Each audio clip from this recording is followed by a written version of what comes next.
The velvet curtains had just fallen on the final act of La Boheme when Patricia Whitmore turned to her circle of friends in the Opera House's most exclusive box seats and said the words that would change everything.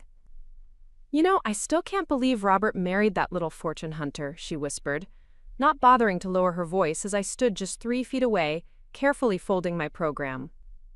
"The way she clings to our family's coattails, attending every event, trying so desperately to fit into our world. It's almost pathetic, really."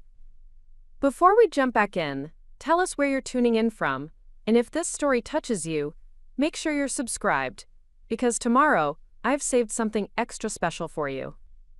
I stood there in my carefully chosen navy dress, the one I'd saved for months to buy, watching the woman who had raised the man I loved dismiss me like yesterday's newspaper.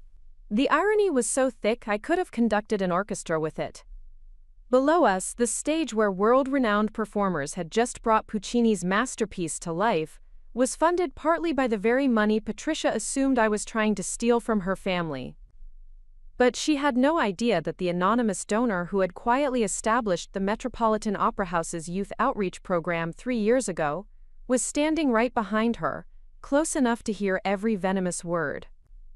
The story of how I became the woman Patricia Whitmore would eventually call a fortune hunter began in the most unlikely place imaginable, a cramped practice room at Metropolitan City Conservatory, where the heating barely worked and the piano keys stuck if you didn't hit them just right.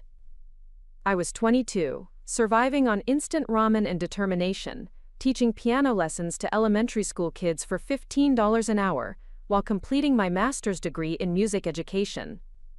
My grandmother's threadbare coat hung on the back of my chair, the same coat she'd worn to every one of my childhood recitals, the same coat I'd inherited, along with her unwavering belief that music could change the world.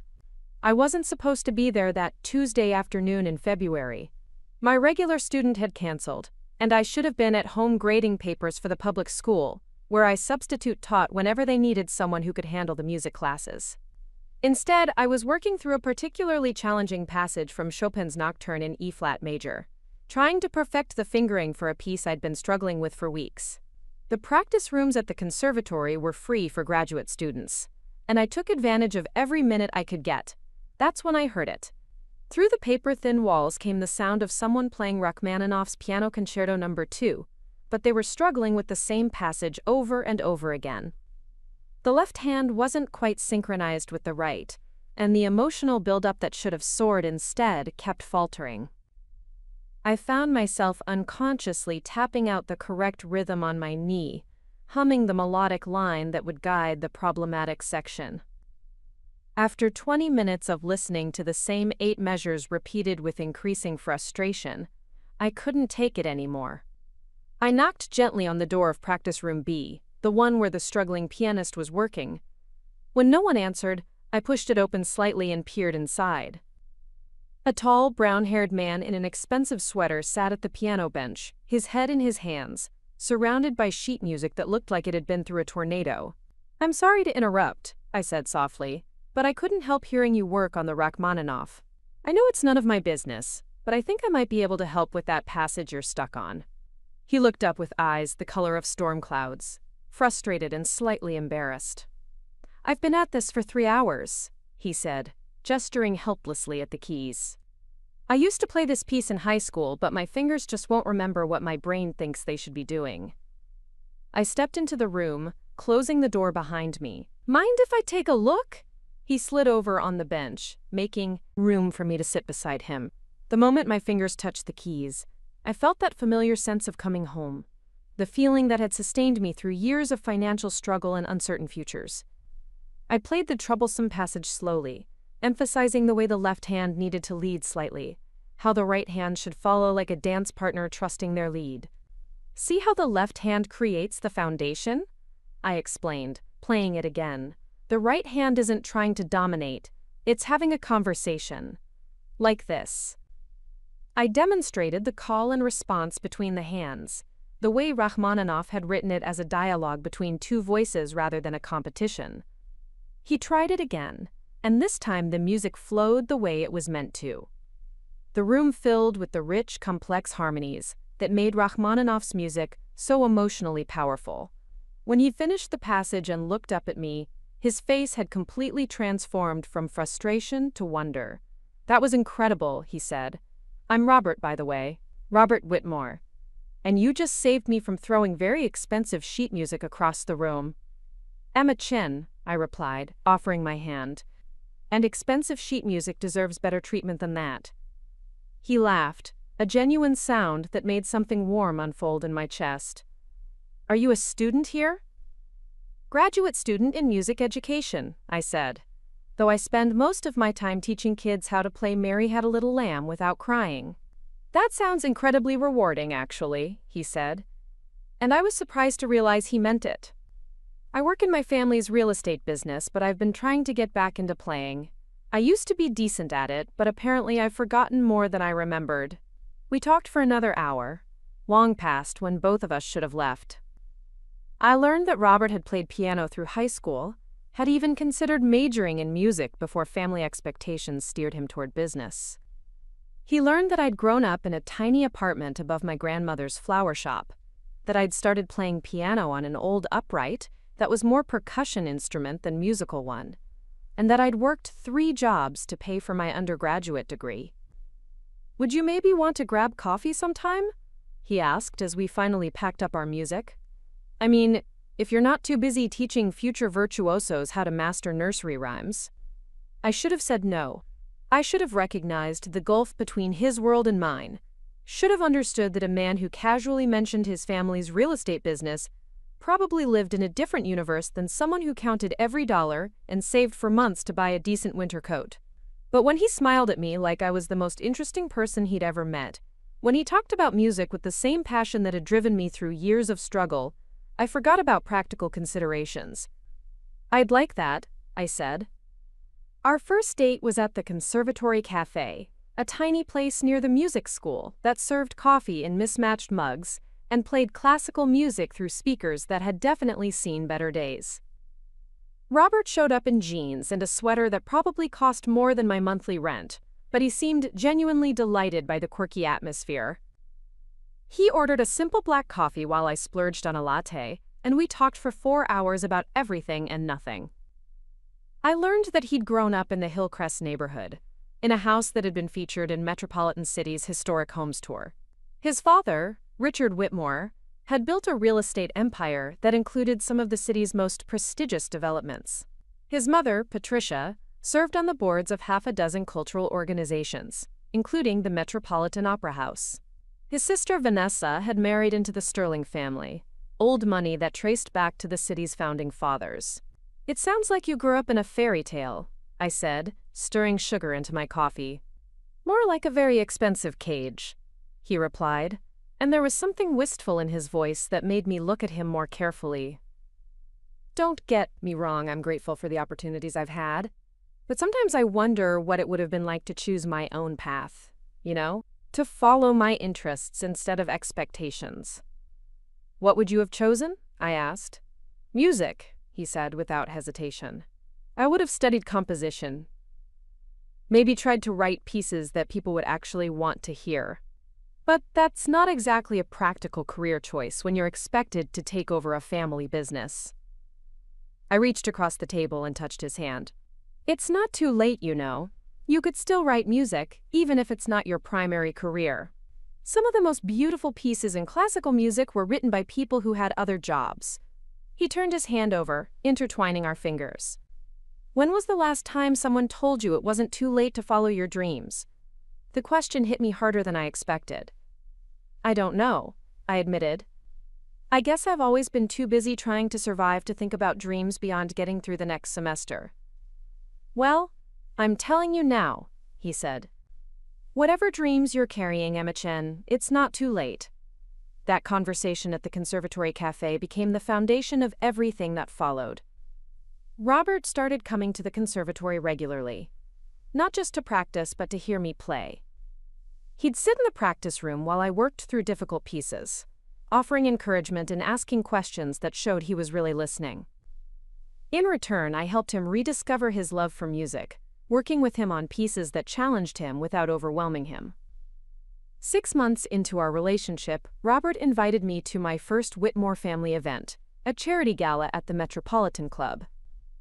I spent my entire month's clothing budget on a black cocktail dress from a department store, praying it would be appropriate for whatever level of formal this family operated on. Robert picked me up in his BMW, and I tried not to think about how my beat-up Honda Civic would look parked next to it. The Metropolitan Club was everything I'd expected and more. Crystal chandeliers, marble floors, servers in white gloves carrying silver trays of champagne. The other guests looked like they'd stepped out of a magazine about how the wealthy lived. The women wore jewelry that probably cost more than my annual salary, and the men's watches caught the light in ways that suggested serious money. "You look beautiful," Robert whispered as we walked through the entrance, and I believed him because he said it like he meant it. Patricia Whitmore was holding court near the silent auction tables, wearing a burgundy gown that fit her like it had been made specifically for her body. Which, I realized later, it probably had been. She was explaining to a small group of admirers how she'd personally selected the wine for the evening's dinner, how she'd worked with the chef to create a menu that would complement the fundraiser's theme. "Mother," Robert said, approaching the group with me at his side, "I'd like you to meet Emma Chen. Emma, this is my mother, Patricia Whitmore." Patricia extended her hand with the kind of smile that seemed warm until you looked at her eyes. "How lovely to meet you, dear. Robert has mentioned you once or twice." Once or twice. I'd been dating her son for 6 months, and she'd categorized me as worthy of being mentioned once or twice. But I smiled and shook her hand, trying to project confidence I didn't feel. "It's an honor to meet you, Mrs. Whitmore. Robert has told me so much about your work with the arts community. The Opera House's youth program sounds particularly wonderful." Something flickered in Patricia's eyes, a brief moment of genuine interest. "Yes, well, we've been fortunate to have an anonymous donor who shares our vision for bringing classical music to young people. It's one of my proudest achievements, really." I nodded, keeping my expression neutral even as my heart rate quickened. The anonymous donor she was referring to was sitting in a modest apartment across town, grading papers and trying to make $15 stretch until the next piano lesson. But preparing and narrating this story took us a lot of time, so if you are enjoying it, subscribe to our channel. It means a lot to us. Now back to the story. Patricia had no way of knowing that the young woman standing in front of her had quietly transferred her grandmother's entire inheritance to the Opera House's foundation 3 years ago. "Emma is studying music education," Robert said, his voice carrying a note of pride that made me stand a little straighter. "She's brilliant with kids, and she plays piano like you wouldn't believe." "How nice," Patricia said, but her attention was already shifting to someone else in the crowd. "Well, I hope you enjoy the evening." That was my dismissal. Polite, but definitive. I was someone who played piano nicely and worked with children, which in Patricia's world apparently qualified me for exactly 30 seconds of her time. Robert didn't seem to notice the subtle rejection, or maybe he was so accustomed to his mother's social calculations that he didn't recognize them as dismissive. The evening progressed in a blur of introductions I knew I wouldn't remember, and conversations about charity work, investment strategies, and social events that existed in a world far removed from my daily reality. I smiled and nodded and tried to ask appropriate questions, but I felt like an anthropologist studying a foreign culture. "Emma teaches piano to kids at the community center," Robert would say when introducing me, and I watched people's faces politely rearrange themselves into expressions of mild interest before they moved on to more engaging topics. "How admirable," they would say, in the tone people use when discussing someone else's unremarkable hobby. But there were moments of genuine connection, too. Richard Whitmore, Robert's father, asked thoughtful questions about my teaching methods and seemed genuinely interested in my perspective on music education. Vanessa's husband, David Sterling, turned out to be a classical music enthusiast who engaged me in a passionate discussion about the differences between various recordings of Bach's Goldberg variations. "You really know your stuff," David said, sipping his wine. "Have you considered pursuing performance professionally?" "I'm more interested in teaching," I said.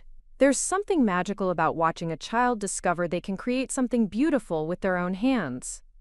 "That's a lovely way to look at it," he said. "Though I have to say, you're underselling yourself. The way you describe musical interpretation shows real depth of understanding." It was the first time all evening that someone had suggested I might have something valuable to offer beyond basic competence. I felt myself relaxing slightly, remembering that I did have expertise, even if it wasn't the kind that impressed Patricia Whitmore. The drive home was quiet, both of us processing the evening in our own ways. Finally, Robert broke the silence. "I'm sorry about my mother," he said. "She can be a bit much when she's in hostess mode." "She seems very dedicated to her charitable work," I said diplomatically. "She is," he agreed. "Sometimes I think she cares more about the causes than the people, but her heart is in the right place." I wondered if my heart was in the right place too, sitting in a car that cost more than most people's homes, wearing a dress that had stretched my budget to its breaking point, falling in love with a man whose family operated in a world I'd never fully understand. But when Robert walked me to my apartment door and kissed me goodnight, when he said, "I'm proud to be with you, Emma. You're the most genuine person in that entire room," I decided that maybe hearts didn't need to be in the right place. Maybe they just needed to be in the same place. The months that followed established a pattern that would define our relationship for the next 3 years. Robert would invite me to family events, and I would attend armed with carefully researched conversation topics and clothes that represented significant financial sacrifice. I learned to navigate Patricia's world of charitable boards and social obligations, always conscious that I was being evaluated according to standards I didn't fully understand. But I also learned to recognize the moments when Robert's family saw glimpses of who I actually was. When Patricia mentioned struggling to find qualified music teachers for the Opera House's youth program, I quietly provided her with a list of contacts from my conservatory network. When Richard needed someone to help evaluate a property that had been used as a music venue, I spent a Saturday afternoon walking through the building with him, pointing out acoustical features and structural elements that would affect its suitability for performances. "You have a good eye for this," Richard said as we examined the building's sound system. "Have you ever considered working in arts administration?" "I hadn't really thought about it," I admitted. "Most of my focus has been on direct teaching." "You should think about it," he said. Organizations like the Opera House are always looking for people who understand both the artistic and practical sides of music programming. These conversations planted seeds that would eventually grow into something larger, but at the time they felt like small validations, evidence that I might eventually find my place in Robert's world. I started volunteering with the Opera House's education programs, helping to design curriculum for their school outreach initiatives. I used my connections in the music education community to identify talented young performers who might benefit from mentorship opportunities. The work was deeply satisfying, but it was also unpaid, which meant I had to maintain my regular teaching schedule to cover my basic expenses. I was working 60-hour weeks, teaching lessons during the day, and attending Whitmore family events in the evenings, always conscious of the financial stretch required to participate in Robert's social world. That's when I made the decision that would change everything, though I didn't understand its significance at the time. My grandmother's inheritance had been sitting in a savings account for 5 years, money I'd been too afraid to touch because it represented the only financial security I'd ever known. $25,000 felt like a fortune to someone who'd grown up counting every penny, but it also felt like a responsibility I wasn't sure how to handle. I'd been volunteering with the Opera House's youth program for 8 months, when Marcus Rivera, the development director, mentioned during a staff meeting that they were struggling to fund a new initiative. The program would provide free music lessons and performance opportunities to kids from low-income families, exactly the kind of work that had drawn me to music education in the first place. "We need about $30,000 to launch the program properly," Marcus explained to the small group of volunteers and staff members who had gathered to discuss the proposal. "We have commitments for about $5,000, but we're still short on the seed money needed to get started." I sat in that meeting listening to Marcus describe the program's goals, remembering my own childhood, the way music had provided an escape from the financial stress that permeated every aspect of my family's life. My grandmother had scraped together money for my first piano lessons, sacrificing her own needs to give me something beautiful to focus on when life felt overwhelming. After the meeting, I approached Marcus privately. "I'd like to make a donation to the youth program," I said. $25,000. He stared at me like I'd just offered to donate a kidney. Emma, that's incredibly generous, but are you sure? That's a substantial amount. I'm sure, I said, though my voice was shaking slightly. I'd like to remain anonymous, if that's possible. Of course, he said. Anonymous donations are common in our world. May I ask what inspired such a generous gift?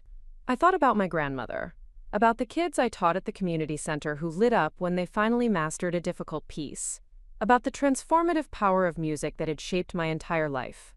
I grew up poor, I said simply. Music saved me. I want to give other kids the same chance. The paperwork was surprisingly simple. I transferred my grandmother's inheritance to the Opera House Foundation, and within 6 months, the program was operational. The first group of kids started lessons that fall, 20 children from across the city who showed musical aptitude but whose families couldn't afford private instruction. I volunteered as one of the program's teachers, working with kids who reminded me of myself at their age. Eager, talented, hungry for something beautiful in their lives. Patricia Whitmore attended the program's launch event, giving a speech about the importance of arts education that was quoted in the local newspaper. She never knew that the anonymous donor she thanked in her remarks was sitting in the back of the room, watching her take credit for an initiative that had been funded by money earned one piano lesson at a time. The success of the youth program cemented my place in the Opera House's volunteer community. But it also created an odd dynamic in my relationship with Robert's family. Patricia would regularly praise the anonymous donor's generosity, speculating about their identity and motivations. She seemed to assume that their benefactor was someone from their own social circle, a wealthy patron who preferred to give quietly. Whoever they are, they understand the importance of cultivating young talent, Patricia would say at dinner parties, and I would nod along, keeping my expression neutral while my heart raced. Robert proposed to me 2 years after that first meeting in the practice room, on a Tuesday evening in November. We were at the conservatory in the same practice room where we'd met, and he'd arranged for the space to be filled with white roses and candles. I'd been working on a piece by Debussy, something light and flowing that matched the late autumn mood, when I realized he was standing in the doorway with a ring box in his hands. Emma, he said, walking toward the piano bench where I sat, you've changed my life in ways I never expected. You've shown me that it's possible to build something beautiful without sacrificing who you are. Will you marry me? The ring was stunning, a vintage piece that had belonged to his grandmother, with a center stone that caught the candlelight like captured starlight. But what made me say yes wasn't the ring, or the romantic setting, or even the promise of financial security that came with joining the Whitmore family. It was the way Robert looked at me like I was the most valuable thing in his world, like my happiness mattered more than anything else. Yes, I said, laughing and crying at the same time. Of course, yes. The engagement party was held at the Whitmore estate, a sprawling mansion in Hillcrest that had been in the family for 3 generations. Patricia had planned every detail, from the flowers to the menu to the guest list that included everyone who mattered in Metropolitan City's social hierarchy. I spent weeks preparing for the event, practicing conversations and researching the backgrounds of people I'd be expected to remember. The evening was a whirlwind of congratulations and well wishes, champagne toasts and promises to stay in touch. I wore a dress that Patricia had helped me select, something more expensive than anything I'd ever owned, and I felt like I was playing a role in a production I didn't fully understand. Emma's going to be such a wonderful addition to our family, Patricia announced during her toast, and the assembled guests applauded politely. She brings such a fresh perspective to our little circle. Fresh perspective. I wondered what that meant in Patricia's vocabulary, whether it was a compliment or a diplomatic way of acknowledging that I was different from the other women in their social circle. But Robert squeezed my hand under the table, and I focused on his smile, on the way he seemed genuinely happy to be sharing this moment with me. The wedding planning process revealed the full extent of the gulf between my world and Robert's. Patricia had ideas about everything from the venue to the flowers to the guest list, all of which involved expenses that made my head spin. When she casually mentioned that the catering alone would cost more than my annual salary, I had to excuse myself to the bathroom to catch my breath. I want you to have everything you deserve, Robert said when I tried to talk to him about the budget. This is your day, Emma. Money isn't an issue. But money was an issue for me even if it wasn't for him. Every decision felt like a test of whether I could adapt to his family's expectations, whether I could transform myself into the kind of woman who belonged in their world.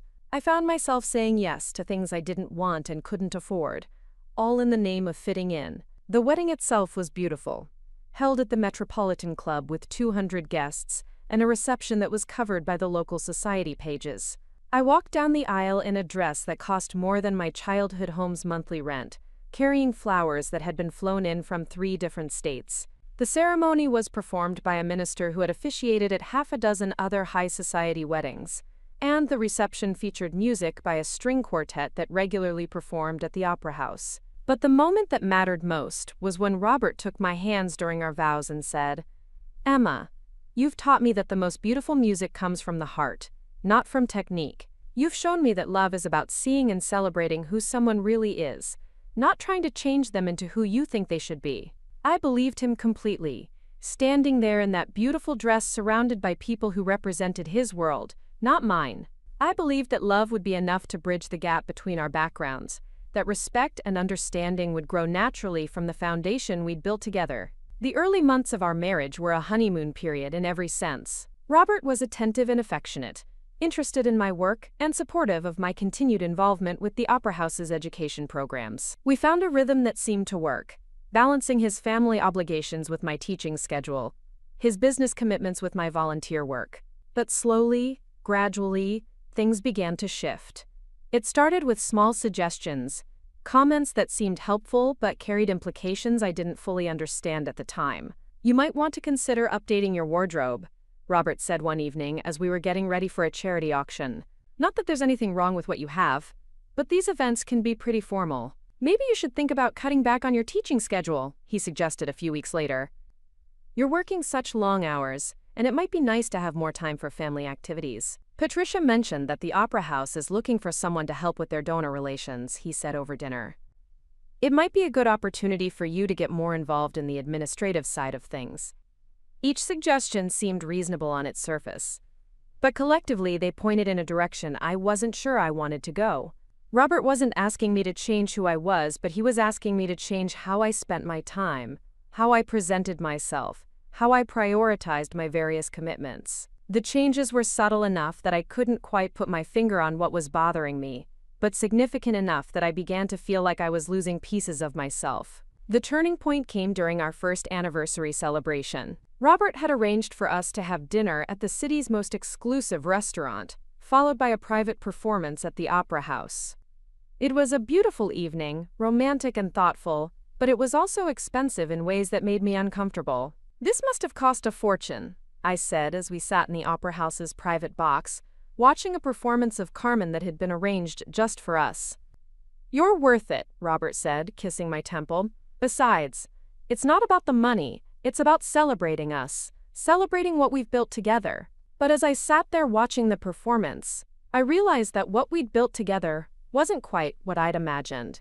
Robert's love was generous and genuine, but it was also transformative in ways that hadn't been part of our original bargain. He loved me, but he also loved the version of me that fit into his world.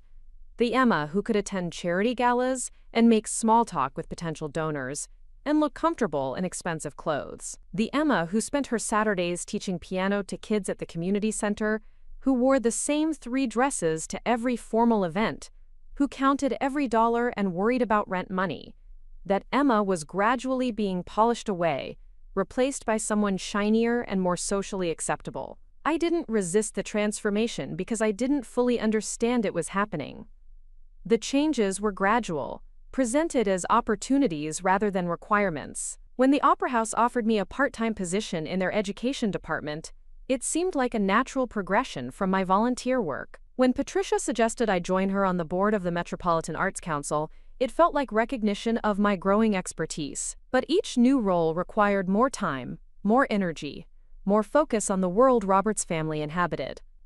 My private teaching schedule dwindled as I took on more responsibilities at the Opera House. The kids I'd been working with at the community center had to find other teachers as my volunteer time became absorbed by board meetings and donor events. I was becoming the woman Robert had envisioned when he proposed, someone who could move seamlessly between his world and mine, who could represent his family's values while maintaining her own identity. But I was also becoming someone I didn't entirely recognize, someone whose days were filled with obligations that felt important, but not necessarily meaningful. The anonymous donation that had launched the youth program became a source of both pride and frustration.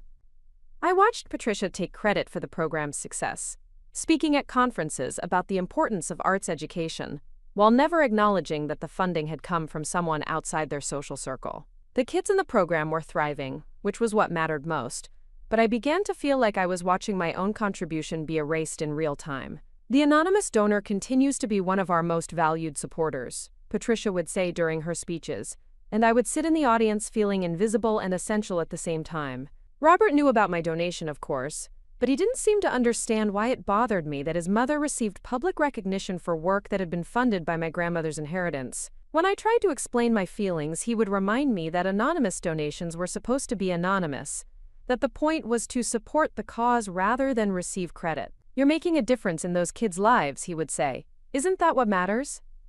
He was right, of course, but he was also missing the point. The donation had been my way of honoring my grandmother's memory, of using her gift to create opportunities for other kids like me. But in Patricia's hands, it had become part of the Whitmore family's philanthropic legacy, another example of their commitment to the arts community. I found myself caught between two worlds, never quite belonging fully to either.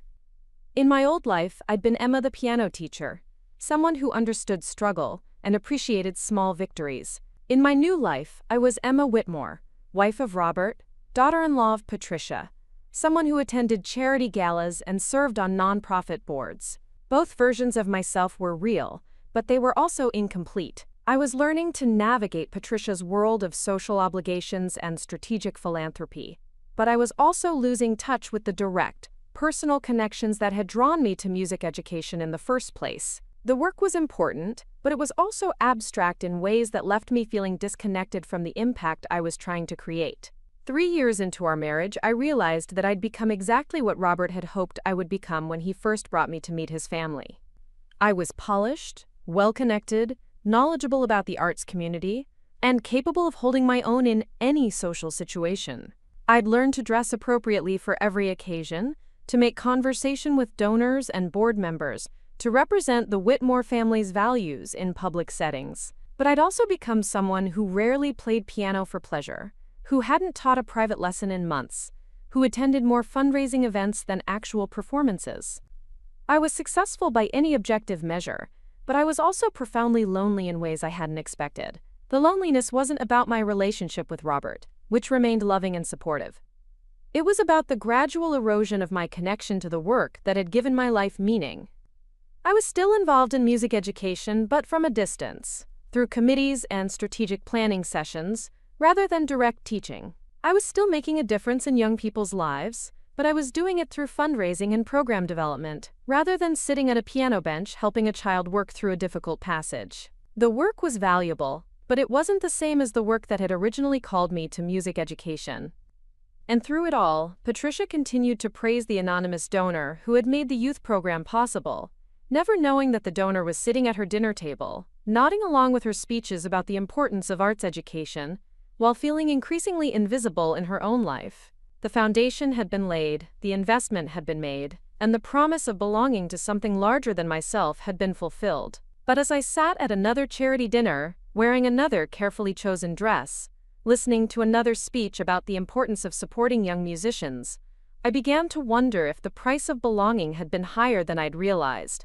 I was about to find out exactly how high that price would be, and discover that sometimes the most devastating betrayals come not from strangers, but from the people who are supposed to love us most. The transformation began so subtly that I almost missed it entirely. Looking back, I can pinpoint the exact moment when everything started to shift, though at the time it seemed like nothing more than an ordinary Tuesday afternoon in Patricia's sitting room, where she was hosting her monthly Metropolitan Arts Council meeting. I'd been attending these meetings for 8 months, contributing ideas about community outreach and educational programming, feeling like I was finally finding my place in the Whitmore family's philanthropic world. That particular Tuesday, Patricia had invited someone new to join our discussion.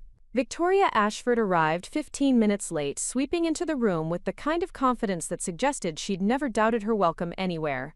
She was everything I wasn't. Tall and willowy with platinum blonde hair that looked effortlessly perfect, wearing a cream-colored suit that probably cost more than my monthly salary. Her handshake was firm, her smile practiced, and her voice carried the cultivated accent of someone who'd attended the right schools and grown up in the right circles. Victoria just returned from 2 years in London, Patricia explained as she settled into her chair. She was working with the Royal Opera House's development team, learning international best practices for arts funding. I thought she might have some insights to share with our little group. Victoria launched into a presentation about European approaches to arts patronage, speaking with the authority of someone who'd seen how things were done in the world's most prestigious cultural institutions. She used terms like strategic philanthropy and cultural impact metrics, with the ease of someone who'd spent years in boardrooms where such language was standard currency. The key, she said, gesturing elegantly with her perfectly manicured hands, is to move beyond traditional donor models toward partnership structures that create sustainable funding streams. The Royal Opera House has developed relationships with corporate sponsors that go far beyond simple check writing. They're creating experiential opportunities that make donors feel like true collaborators in the artistic process. I found myself taking notes, genuinely interested in her ideas about innovative funding approaches. But I also noticed how the other women in the room were responding to Victoria's presentation. Their body language had shifted, they were leaning forward in their chairs, asking more detailed questions than they'd ever asked about my educational programming proposals. "That's fascinating," said Margaret Holloway, who served on the boards of 3 different arts organizations. "Have you given any thought to how these models might be adapted for our local context?" "Actually," Victoria said, her smile becoming more animated, "I've been having some preliminary conversations with Patricia about exactly that question. There are tremendous opportunities here in Metropolitan City, but they require a more sophisticated approach than what most organizations are currently using." I watched Patricia's face during this exchange, noticing how she nodded along with Victoria's every word, how she seemed to be hearing ideas that resonated with her own vision for the arts community. It was the same expression she wore when discussing her favorite charitable projects, the look of someone who'd found exactly what she'd been looking for. "Emma," Patricia said, turning to me with what seemed like an afterthought, "you've been working with our education programs for quite some time now. What do you think about Victoria's suggestions?" The question felt like a test, though I couldn't quite identify what was being tested. I tried to formulate a response that would show I understood the value of Victoria's ideas, while also acknowledging my own area of expertise. "I think there's definitely merit in developing more sophisticated donor relationships," I said carefully. "From an educational perspective, I'd be interested in exploring how these partnership models might create opportunities for direct engagement between supporters and the students we're trying to serve." Victoria's smile was polite but dismissive. "That's a lovely thought, but I think we have to be careful about overcomplicating the donor experience. The most successful programs I've seen maintain clear boundaries between the philanthropic and programmatic sides of the organization." Clear boundaries. I felt something tighten in my chest. A recognition that Victoria was essentially suggesting that people like me, who worked directly with students and programs, should be kept separate from the people who funded those programs. It was a subtle way of creating hierarchy, of suggesting that some kinds of contributions were more valuable than others. "Of course," I said, trying to keep my voice neutral. "I just think there's value in helping donors understand the direct impact of their support." "Absolutely," Victoria agreed, in a tone that suggested she was being generous by acknowledging my point. "Impact measurement is crucial, but it needs to be presented in ways that sophisticated donors can easily understand and quantify." The meeting continued for another hour, with Victoria outlining her vision for transforming Metropolitan City's arts funding landscape. She spoke about the need for professional development infrastructure and strategic positioning that would attract serious philanthropic investment. Every phrase seemed designed to suggest that the current approach, the one I'd been part of building, was somehow amateur or inadequate. As the other women began to leave, I noticed how they lingered around Victoria, exchanging business cards and making plans for follow-up conversations. She was clearly someone they wanted to know, someone who represented access to opportunities and connections they hadn't previously considered. "Emma," Patricia said as I was gathering my papers, "could you stay for just a moment? I'd like to discuss something with you." I settled back into my chair, assuming she wanted to debrief about the meeting or discuss some aspect of Victoria's presentation. Instead, she walked to the window overlooking her perfectly manicured garden, her expression thoughtful in a way that made me slightly nervous. "I've been thinking about your role with the Arts Council," she said without turning around. "You've done wonderful work with the educational programming, and I don't want you to think that isn't appreciated. But I'm wondering if we might be underutilizing your talents." "How do you mean?" I asked, though I had a sinking feeling I knew where this conversation was heading. "Victoria has offered to help us develop a more comprehensive approach to fundraising and donor relations," Patricia said, turning to face me. "She has experience and connections that could really transform what we're able to accomplish. But that kind of strategic work requires someone who can devote significant time and energy to building relationships with potential supporters." "I see," I said, though I wasn't entirely sure I did. "I'm wondering if you might consider stepping back from some of your current responsibilities," Patricia continued. "Not because you aren't doing excellent work, but because it might allow you to focus more deeply on the areas where you have the most natural affinity." Natural affinity. The phrase hit me like a gentle slap, polite, but unmistakably condescending. Patricia was suggesting that my natural affinity was for direct service work, the kind of hands-on programming that was valuable but not strategically important. Victoria's natural affinity was apparently for the sophisticated work of building relationships with serious donors. "What would that look like practically?" I asked, trying to keep my voice steady. "Well, Victoria has suggested that it might be beneficial to have someone focus specifically on donor cultivation and strategic planning," Patricia said. "Someone who could work closely with the board to develop long-term funding strategies. And of course, we'd still want you to continue your educational work, but perhaps with a more targeted focus." More targeted focus. Another polite way of saying that my responsibilities were being narrowed while Victoria's were being expanded. I was being shuffled sideways, moved from a position where I had input on organizational strategy to one where I would implement other people's decisions. "I'd need to think about it," I said, though I knew my thinking wouldn't ultimately matter. The decision had clearly already been made, and this conversation was simply Patricia's way of making it seem like I had a choice in the matter. "Of course," Patricia said, her smile warm but final. "Take all the time you need. I just want you to know that we value your contributions, and we want to make sure you're positioned to do your best work." I drove home that afternoon with a strange mix of anger and confusion swirling in my chest. I couldn't quite identify what had just happened, but I knew it wasn't what Patricia had presented it as. I wasn't being offered a better opportunity. I was being politely demoted to make room for someone Patricia found more impressive. When I tried to explain the situation to Robert that evening, he seemed genuinely confused by my reaction. "It sounds like she's trying to help you focus on the work you're most passionate about," he said, looking up from his laptop where he'd been reviewing contracts for one of his father's development projects. "Isn't that a good thing?" "Robert, she's essentially pushing me out of any meaningful decision-making role," I said, sitting down beside him on the couch. "Victoria is going to take over all the strategic planning and donor relations work that I've been doing for the past year." "But you hate donor relations," he pointed out. "You've told me dozens of times how much you prefer working directly with students to schmoozing with potential supporters." He wasn't wrong, but he was missing the point. "It's not about what I prefer," I said. "It's about being valued for my contributions, about having a voice in how programs are developed and implemented." Robert closed his laptop and turned to face me, his expression patient but slightly patronizing. "Emma, I think you might be overthinking this. My mother isn't trying to diminish your role. She's trying to bring in someone who can help the organization grow. That's good for everyone, including you." "How is it good for me to have my responsibilities reduced and my input minimized?" I asked. "Because it means you can focus on the work that actually matters to you," he said. "The teaching, the direct contact with students, the hands-on programming. That's what you're brilliant at, Emma. That's what makes you happy." But that wasn't what made me happy, not anymore. What made me happy was feeling like I was contributing to something larger than myself. Like my ideas and insights were valued.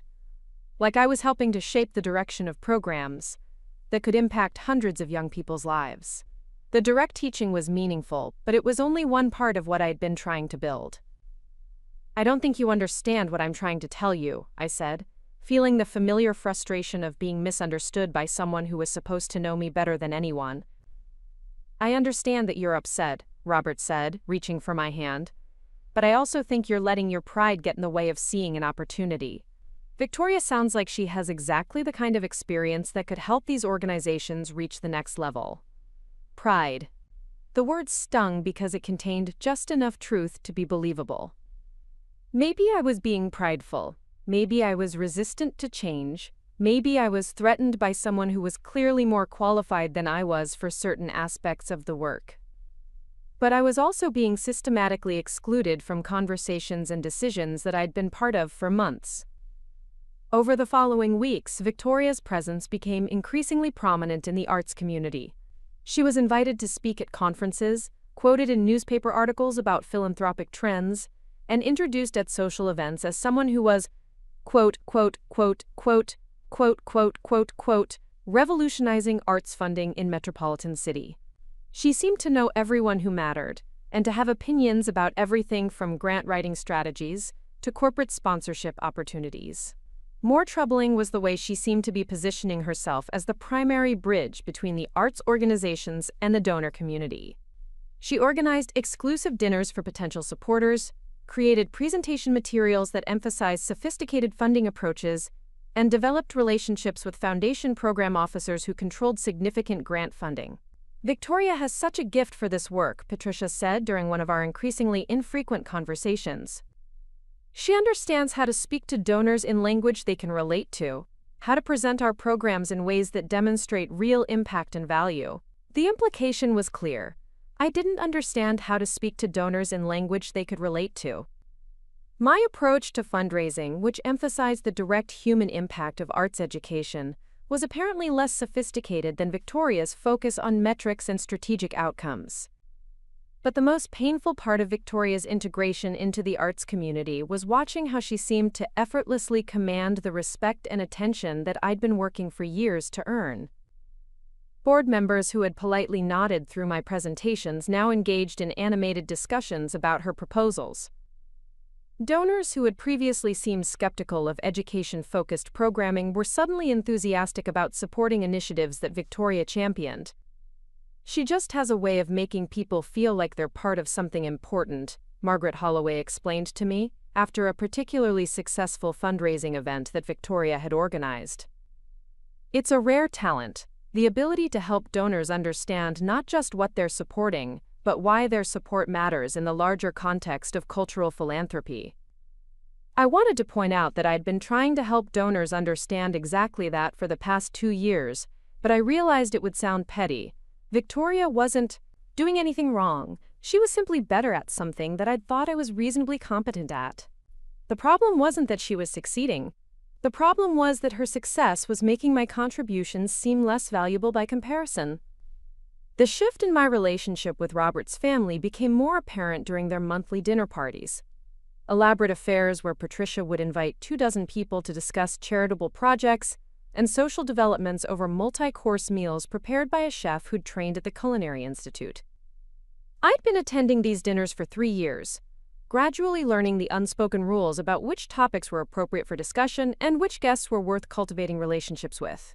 But after Victoria's arrival, I noticed that the seating arrangements began to change.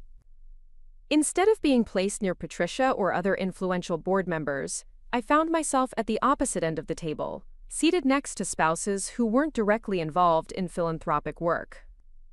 The conversations around me were pleasant but superficial, focused on travel plans and restaurant recommendations, rather than organizational strategy or program development. "Emma, how are your piano lessons going?" asked David Sterling's wife, a perfectly nice woman who seemed to think my primary occupation was teaching children to play scales. "Are you still working with those inner-city kids?" I tried to explain that my work with the Opera House involved much more than basic piano instruction, that I was involved in curriculum development and program evaluation and strategic planning. But she nodded politely and changed the subject to her own daughter's violin lessons, clearly not interested in the details of my professional responsibilities. Meanwhile, at the other end of the table, Victoria was engaged in an animated discussion with Patricia and Richard about the potential for creating an endowment fund that would provide sustainable funding for arts education programs.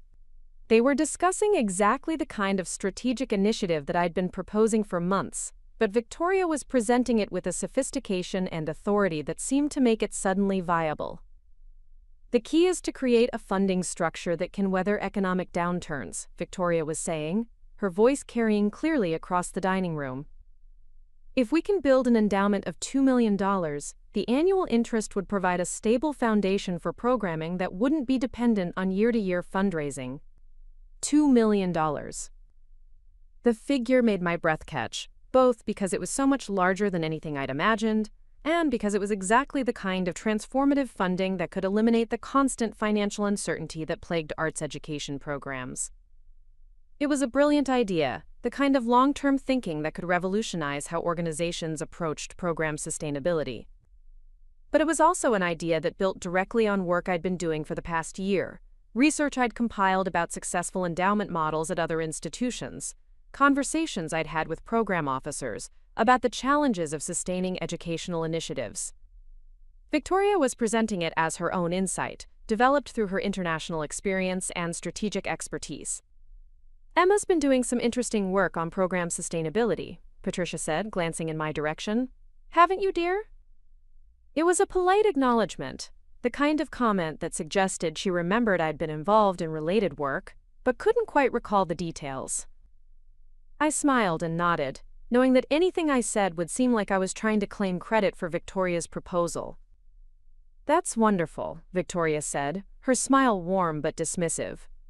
It's always helpful to have input from people who are working directly with students. They bring such valuable perspectives about what actually works in practice. Such valuable perspectives. The phrase made me sound like a well-meaning amateur, whose opinions were worth believed I was developing. All the respect I'd imagined I was earning, it was all apparently an illusion. I was the person who couldn't see the forest for the trees, who took feedback too personally, who lacked the strategic perspective necessary for organizational growth. I was competent at what I did, but what I did wasn't particularly important in the larger scheme of things. I gathered my papers and left through the side door, driving home with tears I didn't fully understand streaming down my face. When Robert asked about my day, I told him the meeting had been canceled. I couldn't bring myself to explain what I'd learned about how his family actually viewed my contributions to their philanthropic efforts. The next few months passed in a blur of gradual marginalization. My responsibilities were systematically transferred to Victoria, always with explanations that made the changes seem reasonable and strategic. Victoria would handle donor relations because she had experience with high-level philanthropic engagement. Victoria would oversee program development because she understood best practices from international institutions. Victoria would represent the organization at conferences because she could speak authoritatively about funding strategies. My role became increasingly focused on direct service, the hands-on teaching and student support that everyone agreed was valuable, but that didn't require strategic thinking or organizational leadership. I was still involved in important work, but I was no longer involved in decisions about how that work was structured or funded.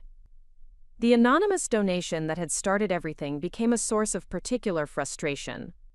Victoria regularly praised the visionary donor who had provided seed funding for the youth program, speculating about their motivations and suggesting ways to cultivate their continued support. She seemed to assume that the donor was someone from the established philanthropic community, someone who shared her sophisticated understanding of strategic giving. Whoever they are, they clearly understand the importance of investing in systemic change rather than just individual outcomes, Victoria said during one board meeting. The youth program has become a model for other organizations precisely because it was designed with long-term sustainability in mind. Long-term sustainability. The program had been designed with long-term sustainability in mind because I'd used every dollar of my inheritance to ensure it would have adequate funding to survive its first few years. But Victoria was attributing the program's success to the donor's strategic vision, rather than recognizing that the donor had simply wanted to give other kids the opportunities that music education had provided for her. I'd love to know more about their background, Patricia said. Someone who gives that generously at such a young age, assuming they're young, must have some personal connection to music education. They were sitting 3 feet away from the donor they were speculating about, but I might as well have been invisible. The possibility that I might have been capable of making such a significant gift apparently never occurred to either of them. People like me receive donations. We didn't make them. The final straw came during the Opera House's annual gala, an event that had become increasingly important as Victoria transformed it into a showcase for the organization's sophisticated approach to arts funding. I'd been involved in planning previous galas, helping to select performers and develop program materials that would highlight the educational initiatives we were supporting. But this year's gala was entirely Victoria's creation, from the guest list to the program design to the fundraising strategy. She'd arranged for a prominent soprano to perform selections from Carmen, organized a silent auction featuring artwork donated by local artists, and created presentation materials that emphasize the organization's commitment to, quote, transformative philanthropic partnerships. This is going to be our most successful gala ever, Patricia said as we reviewed the final preparations.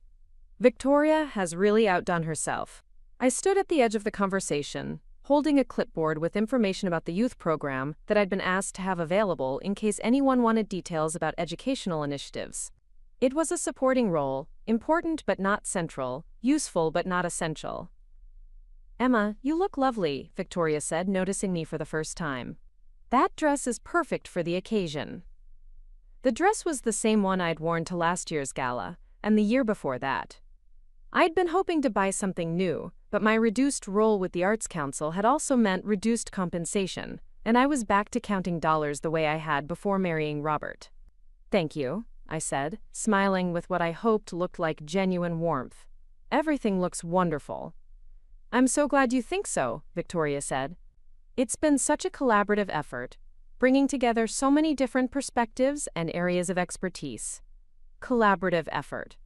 I wondered what my perspective and expertise had contributed to the event, besides being available to answer questions about programs that Victoria had systematically taken credit for developing. The gala itself was undeniably successful. The soprano's performance was breathtaking, the silent auction raised more money than any previous year, and the presentation about the organization's strategic vision was so compelling that several new donors made commitments on the spot. Victoria moved through the evening with the confidence of someone who had orchestrated a triumph, accepting congratulations and making connections that would benefit the organization for years to come. I spent the evening standing next to an informational display about the youth program, available to provide details about curriculum and student outcomes to anyone who expressed interest. A few people stopped by to ask questions, mostly parents who were curious about opportunities for their own children. The conversations were pleasant but superficial, focused on logistics rather than the deeper questions about program design and impact that I'd been hoping to discuss. Emma, Patricia said, approaching my station near the end of the evening. I want to thank you for being here tonight. I know it's not the most glamorous assignment, but it's important to have someone who can speak knowledgeably about the direct service aspects of our work. Direct service aspects. Not the strategic vision or the funding model or the organizational structure, but the direct service aspects. I was the person who could explain how the programs actually worked, not the person who had designed them, or secured their funding, or developed their theoretical framework. Of course, I said, though I wasn't entirely sure what I was agreeing to. I'm glad I could be helpful. Victoria was just telling me about some ideas she has for expanding the youth program, Patricia continued. She thinks there might be opportunities to replicate the model in other communities, maybe even develop it into a statewide initiative. Replicate the model, expand the program, develop it into a statewide initiative. All ideas that build directly on work I'd been doing for the past 3 years. Research I'd compiled about successful arts education programs. Relationships I'd developed with teachers and administrators in other communities. But Victoria was the one who would get to present these ideas to potential funders, to travel to conferences and speak about program development, to build the professional relationships that would make expansion possible. I would continue to work with individual students, to handle the direct service aspects of program implementation, to provide the hands-on teaching that everyone agreed was valuable, but that wasn't strategically important. That sounds wonderful, I said, and I meant it. The program's expansion would benefit more young people, create more opportunities for music education, fulfill exactly the kind of vision I'd had when I'd first made the anonymous donation. The fact that I wouldn't be involved in the services, but who didn't need to be included in the important conversations, or recognized for significant contributions. The woman who had once believed she could build something meaningful, who had sacrificed her grandmother's inheritance to create opportunities for young musicians, who had dreamed of being recognized as a strategic partner in transformative philanthropic work, that woman was gradually disappearing. In her place was someone smaller, quieter, more accommodating, someone who understood her place and was grateful for the opportunity to serve in whatever capacity was considered appropriate, someone who was learning to be invisible in her own life, to watch other people receive credit for her contributions, to accept marginalization as evidence of her own professional limitations, rather than as a deliberate exclusion from conversations and decisions that should have included her. Someone who was about to discover that invisible women sometimes have the most power of all, because no one bothers to consider what they might be capable of when they finally decide they've had enough. The invitation arrived on cream-colored paper with gold embossing, the kind of formal stationery that suggested an event of significant importance. The Metropolitan Opera House cordially invites you to the 5th Annual Youth Music Program Gala, it read, celebrating 5 years of transformative arts education and honoring our anonymous founding donor. The date was circled in red ink, with a handwritten note from Patricia in the margin. This will be our most prestigious event yet. Victoria has outdone herself with the planning. I held the invitation in my hands, feeling the weight of expensive paper and the irony of being invited to celebrate a program I had secretly funded. 5 years ago, I had transferred my grandmother's inheritance to establish this very initiative, and now I was being invited to attend its anniversary celebration as a guest, rather than being recognized as its creator. The anonymous founding donor they were honoring was me, but I would be sitting in the audience applauding while others received credit for the program's success. "This is going to be incredible," Robert said, reading the invitation over my shoulder. "Victoria has been working on this for months. She's managed to get the mayor to attend, and apparently there's going to be a special performance by students from the program." A special performance by students from the program I had made possible. I should have felt proud, knowing that young musicians would have the opportunity to showcase their talents on one of the city's most prestigious stages. Instead, I felt hollow, watching my own contributions being celebrated while I remained invisible. "It says here that they're planning to announce a major expansion of the program," Robert continued, pointing to a line of text I'd somehow missed. Victoria must have secured some serious funding commitments.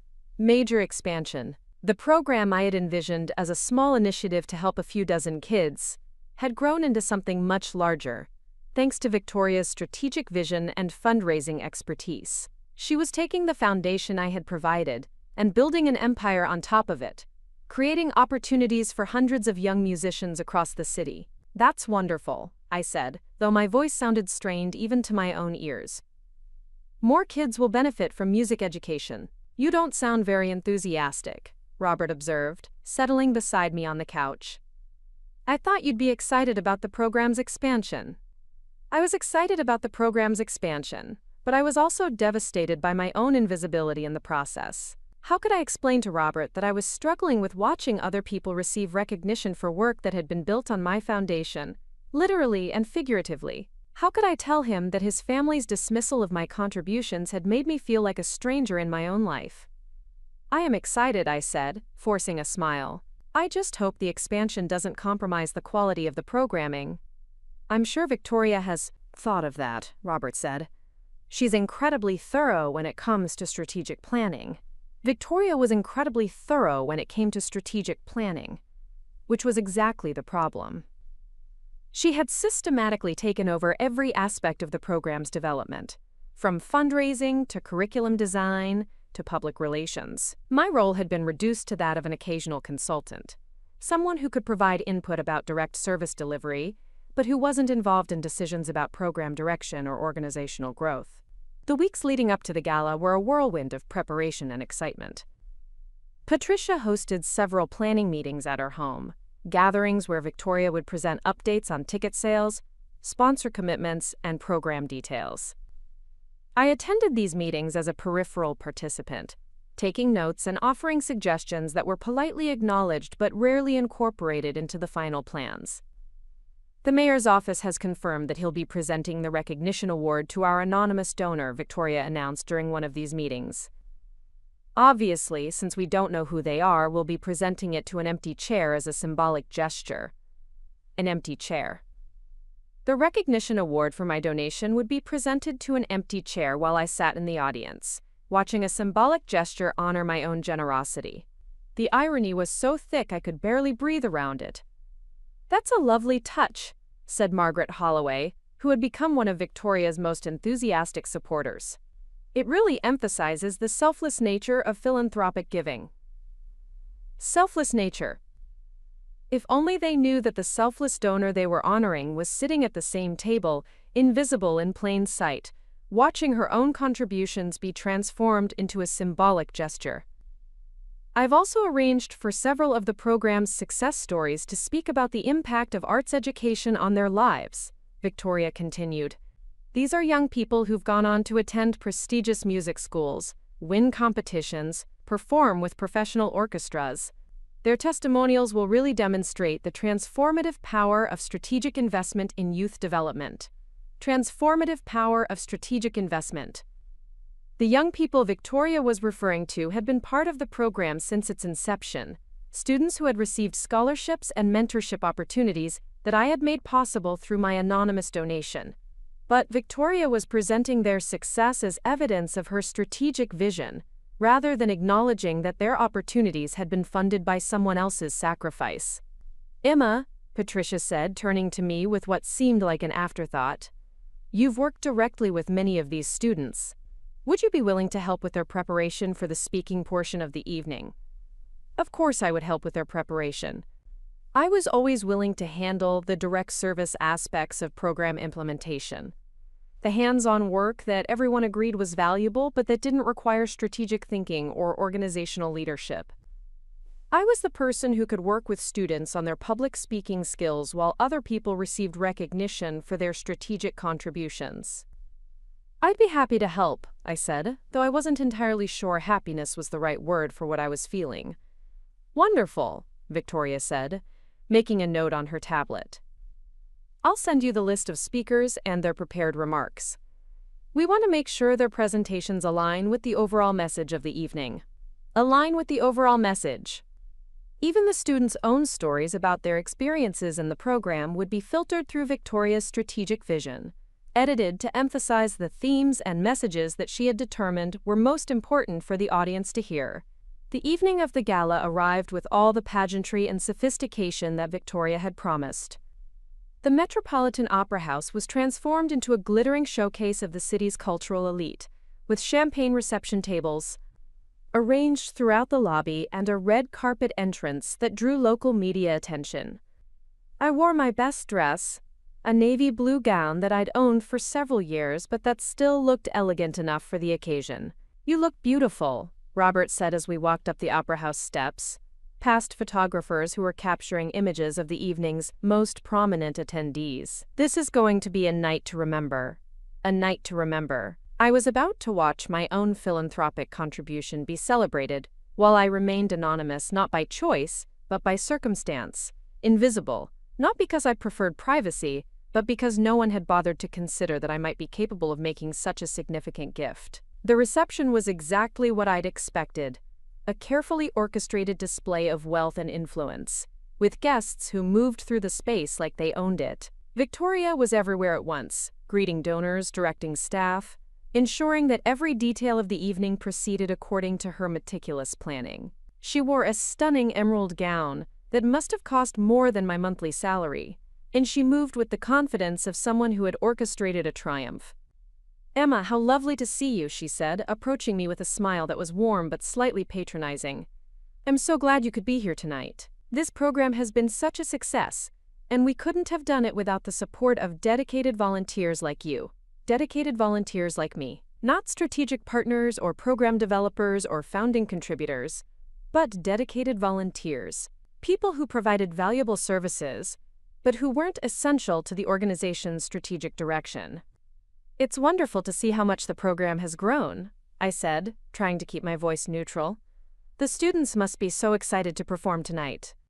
They are, Victoria said, her smile becoming more genuine. And their families are incredibly grateful for the opportunities they've received. This is exactly the kind of transformative impact that strategic philanthropy can achieve. Strategic philanthropy. The opportunities that the students and their families were grateful for had been made possible by my grandmother's inheritance. Money that had been earned through decades of running a small flower shop and saved carefully for her granddaughter's future. But Victoria was presenting their success as evidence of strategic philanthropy, rather than acknowledging that their foundation had been built on someone else's sacrifice. Ladies and gentlemen, came an announcement over the reception area's sound system.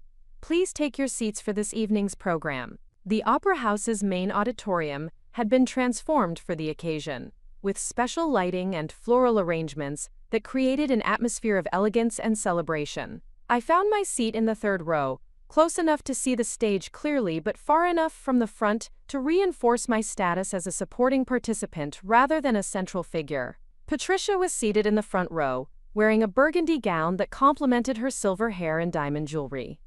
She looked every inch the philanthropic matriarch, someone who had dedicated her life to supporting the arts and nurturing young talent. Beside her sat Richard, distinguished in his black tuxedo, and Vanessa with her husband David, representing the Sterling family's commitment to cultural philanthropy. The program began with a performance by the Opera House's youth orchestra, 25 young musicians who had been selected from the program's most advanced students. They performed a piece by Mozart that required considerable skill and coordination, demonstrating the high level of training they had received through the program I had made possible.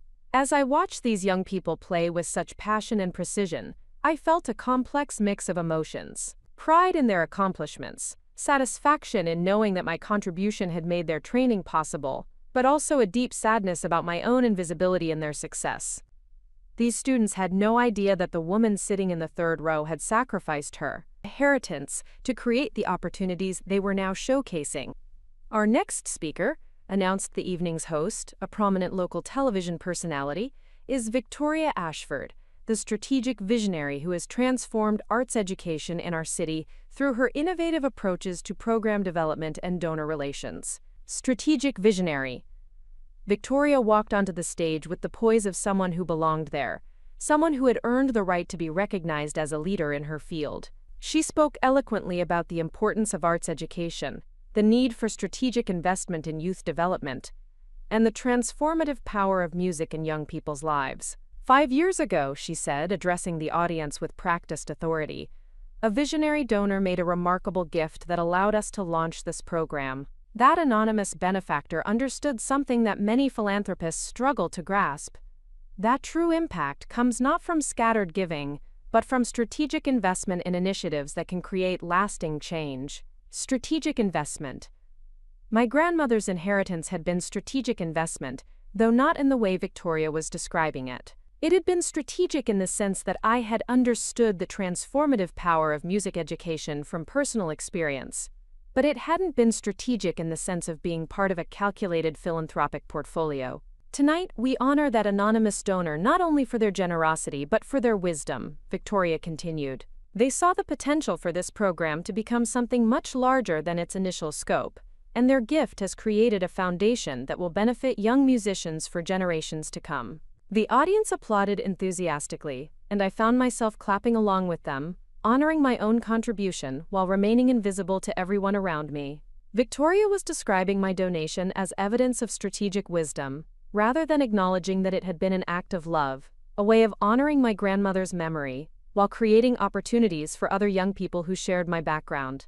And now, Victoria said, her voice taking on a more personal tone, I'd like to invite Mayor Richardson to present our recognition award to our anonymous founding donor. The mayor, a tall man in his 50s with graying hair and a politician's practiced smile, walked onto the stage carrying a crystal award that caught the stage lights like captured starlight.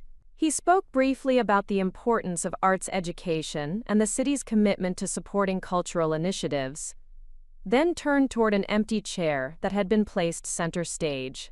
"This award is presented to our anonymous donor," he said, placing the crystal sculpture on the empty chair, "with gratitude for their vision, their generosity, and their commitment to nurturing the next generation of musical talent." The audience rose in a standing ovation, applauding the empty chair while I stood among them, watching my own recognition be given to a piece of furniture. The symbolism was perfect in its cruelty.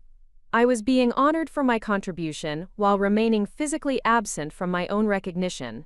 But the real devastation was still to come. As the formal program concluded and guests began to move toward the reception area for dinner, I found myself standing near the bar, trying to process the complex emotions of watching my own philanthropy be celebrated while I remained invisible.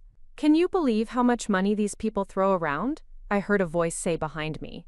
I turned to see two women I didn't recognize, both elegantly dressed and clearly part of the evening's guest list. "I know," replied her companion. "Did you see that young woman at the Whitmore table? Robert's wife? She's been coming to these events for years, always trying to insert herself into conversations about major donations." They were talking about me. I stood frozen, my wine glass halfway to my lips, realizing that I was overhearing a conversation about my own social positioning. "Patricia told me she's some kind of piano teacher," the first woman continued. "Apparently she's been pushing for years to get more involved in the strategic side of things, but she doesn't really understand how serious philanthropy works." Piano teacher. Someone who didn't understand how serious philanthropy works. I was being dismissed as a social climber who was trying to gain access to a world she didn't belong in, by women who had no idea that I had probably contributed more to the evening's cause than they ever would. "It's always awkward when people marry into these families," the second woman said. "They think that gives them automatic credibility in charitable circles, but real philanthropic work requires a completely different skill set." Real philanthropic work. I had given $25,000 to establish the program they were celebrating, but apparently that didn't qualify as real philanthropic work because I wasn't part of their established social circle. I heard Patricia saying that she's had to be very diplomatic about managing her expectations, the first woman continued. "Apparently she wants to be involved in donor relations and strategic planning, but she's just not suited for that level of responsibility." Not suited for that level of responsibility. I was standing 10 feet away from the recognition award that had been presented to honor my own donation, listening to strangers explain why I wasn't qualified to be involved in philanthropic work. But the conversation that truly shattered me was the one I overheard an hour later, during the dinner portion of the evening. I had excused myself to use the restroom and was walking back toward my table when I heard Patricia's voice coming from the private dining room, where the evening's most important guests were seated.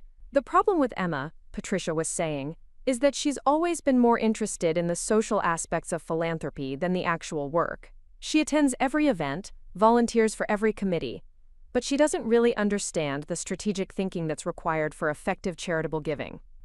Social aspects of philanthropy. I was being characterized as someone who was more interested in social climbing than in making a meaningful impact, by a woman who had no idea that I had sacrificed my inheritance to create the program she was discussing. "It's difficult when someone marries into a family with philanthropic traditions," said a voice I recognized as Victoria's. "They often assume that gives them automatic expertise in charitable work, but strategic philanthropy requires a completely different approach than what most people are familiar with." Strategic philanthropy. Victoria was explaining to the evening's most influential guests that I lacked the expertise necessary for strategic philanthropy, while sitting in a room that was celebrating the success of a program I had strategically funded.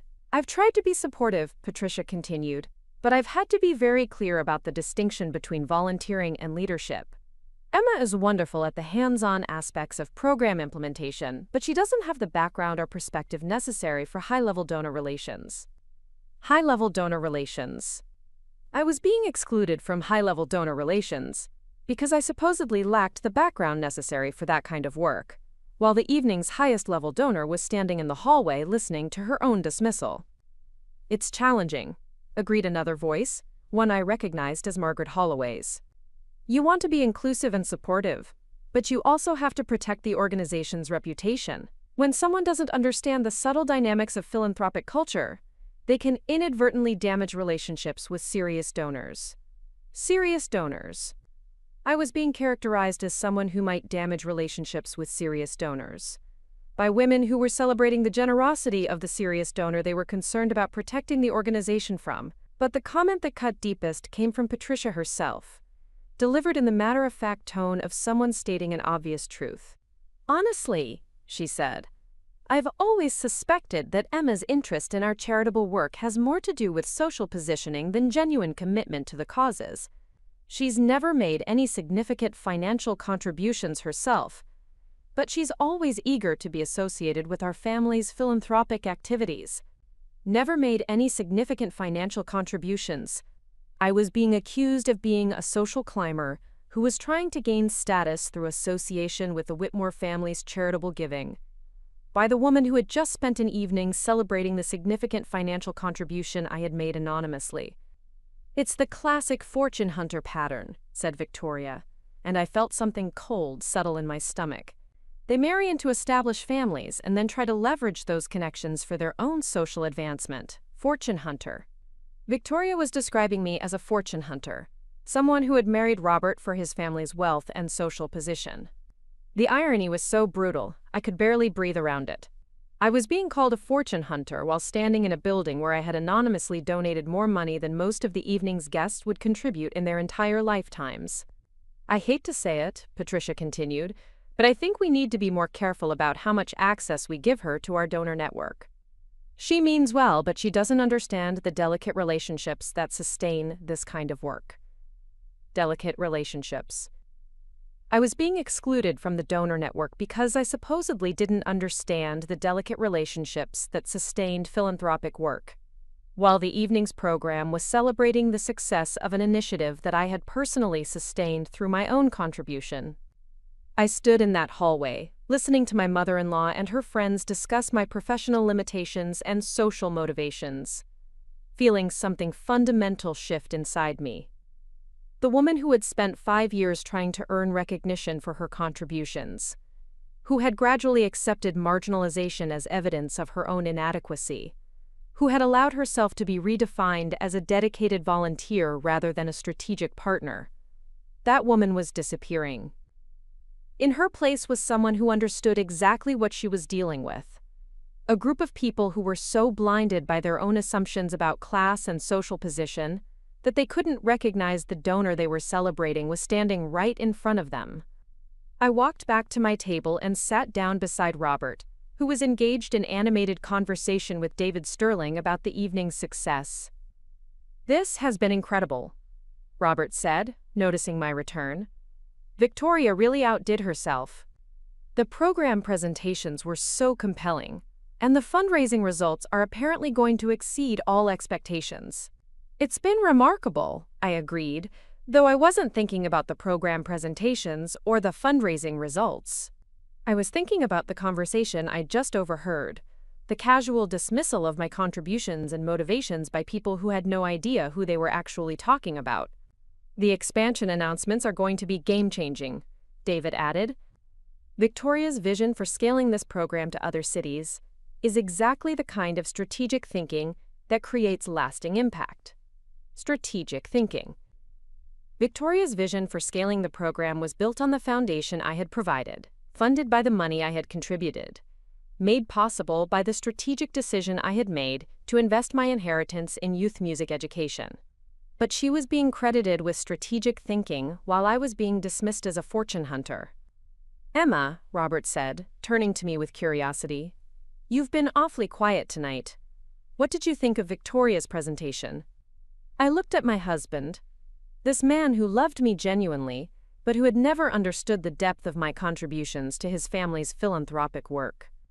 He saw Victoria's presentation as evidence of strategic brilliance, not recognizing that it was built on ideas and initiatives that I had been developing for years before she arrived. "I thought it was very well executed," I said, which was true. Victoria had executed her presentation brilliantly, taking credit for work that others had done while positioning herself as the visionary leader who had made it all possible. "I am so proud of how supportive you've been through all of this," Robert said, taking my hand under the table. "I know it hasn't been easy to watch someone else take the lead on projects you've been involved with, but you've handled it with such grace." Grace again. I was being praised for handling my own professional marginalization with grace, which apparently was more valuable than being recognized for my actual contributions. I was being celebrated for being a good sport about being sidelined, for accepting diminishment without complaint. I just want what's best for the program, I said, and it was true. I did want what was best for the program, which was why I had sacrificed my inheritance to make it possible. But I also wanted what was best for myself, which apparently made me a fortune hunter with social climbing aspirations. As the evening wound down and guests began to leave, I found myself standing in the Opera House lobby, watching Victoria accept congratulations from the evening's most influential attendees. She was glowing with the satisfaction of someone who had orchestrated a triumph, someone who had positioned herself at the center of something important and transformative. "Emma," came a voice behind me. I turned to see Marcus Rivera, the development director, who had facilitated my anonymous donation 5 years ago. He was one of the few people who knew the truth about the program's founding, though we had maintained the fiction of anonymity even in our professional interactions. "Marcus," I said, surprised to see him approaching me directly. "How are you?" "I'm well," he said, though his expression suggested he had something specific he wanted to discuss. "I wonder if I might have a word with you privately." We walked toward a quieter corner of the lobby, away from the clusters of guests who were making their final social connections before heading home. "I wanted to thank you," Marcus said quietly, "for everything you've done for this program. I know tonight's recognition couldn't acknowledge your actual contribution, but I hope you know how much your support has meant. Your support." Marcus was one of the few people who understood that my support had been foundational rather than peripheral, financial rather than just advisory. He had been there when I had made the initial donation, had helped me structure it to maximize its impact, had watched the program grow from my seed funding into something much larger. "The program's success is what matters," I said, though I wasn't entirely sure I believed it anymore.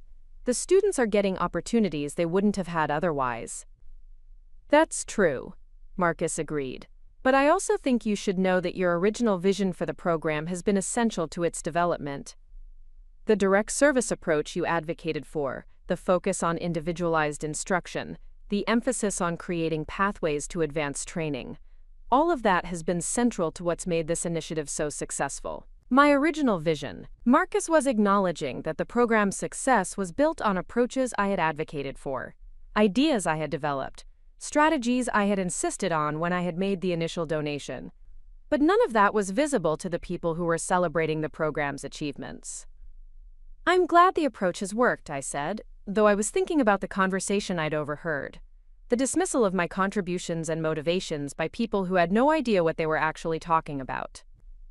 "Emma," Marcus said, lowering his voice slightly, "I hope you don't mind me asking, but are you satisfied with how your involvement with the program has evolved?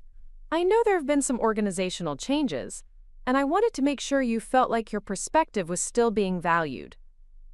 Was I satisfied with how my involvement had evolved? I was being asked to evaluate my own marginalization by someone who understood what I had actually contributed, someone who recognized that my perspective might be worth considering. "It's been an interesting transition," I said diplomatically. "Victoria brings a lot of expertise to the strategic aspects of program development." "She does," Marcus agreed. "But I hope that doesn't mean we're losing sight of the direct service philosophy that made this program unique in the first place. The students and families we serve have always been the heart of what we do." The students and families we serve. Marcus was reminding me that the program's real impact was measured in the lives of young people who had received opportunities they wouldn't have had otherwise, not in the recognition or credit that various adults received for making those opportunities possible. "The students are definitely the heart of it," I said, though I was thinking about something else.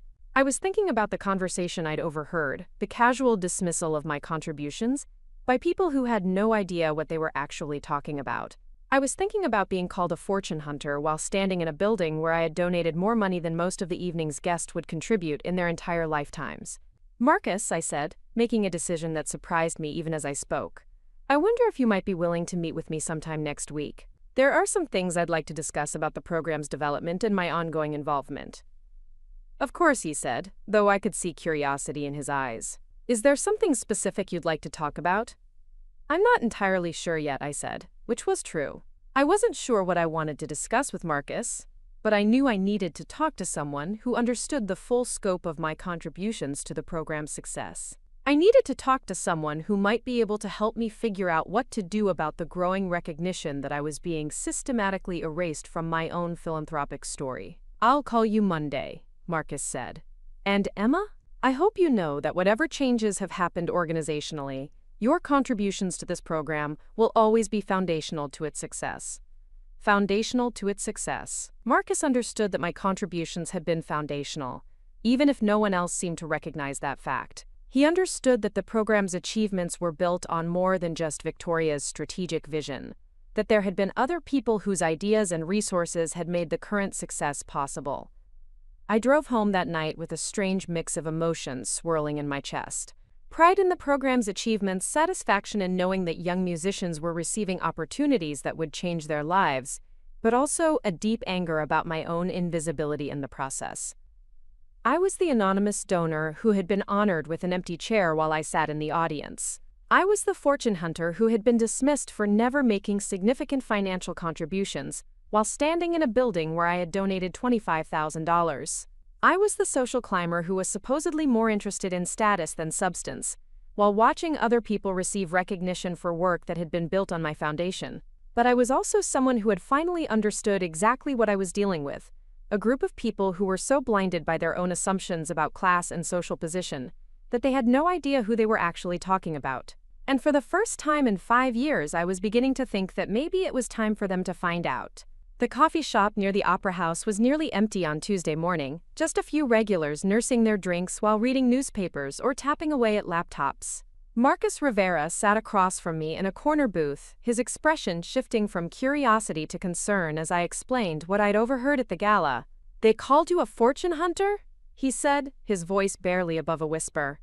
"Emma, these people have no idea what they're talking about. You literally funded the program they were celebrating." "That's exactly the point," I said, stirring sugar into my coffee with more force than necessary. "They're so convinced of their own assumptions about who belongs in their world that they can't see what's right in front of them." Marcus leaned back in his chair, processing what I'd told him about the conversations I'd overheard. As the development director, he understood better than most how philanthropic recognition worked, how credit was assigned and reputation was built in the nonprofit world. "The irony is staggering," he said finally. "Patricia has built her entire reputation around that program. She speaks at conferences about it, uses it as her signature achievement on grant applications, lists it as her primary accomplishment on board biographies. And Victoria is positioning herself as the strategic mastermind behind its expansion," I added. "She's parlaying her association with the program into consulting opportunities with other organizations." "While you remain anonymous and invisible," Marcus said, shaking his head. "Emma, I have to ask, are you satisfied with continuing the anonymity? Because there are ways to change that if you want to." I had been thinking about exactly that question since the gala, turning it over in my mind during sleepless nights when I replayed Patricia's dismissive comments and Victoria's casual categorization of me as a social climber. For 5 years, I had maintained my anonymity because I believed it was the noble thing to do, the pure way to give without expectation of recognition. "What would it look like to change that?" I asked. Marcus pulled out his phone and scrolled through his contacts. "Anonymous donations can be revealed if the donor chooses to do so. It's not uncommon for people to remain anonymous initially and then step forward later, especially when they want to encourage other giving or take a more active role in program development." "You mean I could just announce that I was the founding donor?" "With proper documentation, absolutely. I have all the original paperwork, bank records, correspondence about your gift. There's no question about the legitimacy of your contribution or the timeline of when it was made." The possibility sent a thrill of anticipation through me, followed immediately by anxiety about the implications. Revealing my identity as the anonymous donor would certainly shock Patricia and Victoria, but it would also fundamentally change my relationship with Robert's family. "There's something else to consider," Marcus continued.